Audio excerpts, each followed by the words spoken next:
அஸ்ஸலாமு அலைக்கும் friends, welcome to Sahana kitchen. இன்றைக்கி சஹானா கிச்சனில் என்ன பார்க்க போகிறோன்னா, சூப்பரான சோயா வச்சு ஒரு கட்லெட் தான். அதுக்கு முதல்ல சுடுதண்ணில் ஊற வச்ச சோயாவை நல்லா அரைச்சி அதுக்குள்ளே கரம் மசாலா, மிளகாய்த்தூள், இஞ்சி பூண்டு, உப்பு, இந்த சிக்கன் பக்கோடா மசாலா இது வேணும்னா நம்ம சேல் பண்ணிகிட்ருக்கோம். வேணுன்றவங்க ஸ்க்ரீனில் தெரிய நம்பருக்கு உங்களோட ஆர்டர் ப்ளேஸ் பண்ணிக்கோங்க.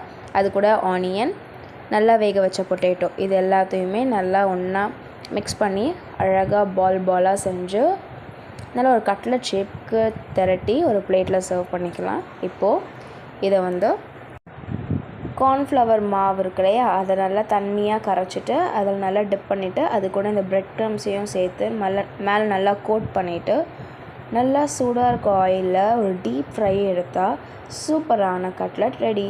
சண்டே ஈவினிங் சூப்பராக செஞ்சு சாப்பிட்லாம். இன்னும் இந்த வீடியோ உங்களுக்கு பிடிச்சிருந்தா மறக்காமல் லைக் பண்ணுங்கள், ஷேர் பண்ணுங்கள், கமெண்ட் பண்ணுங்கள், அப்படியே சப்ஸ்கிரைப் பண்ணுங்கள். தேங்க்யூ.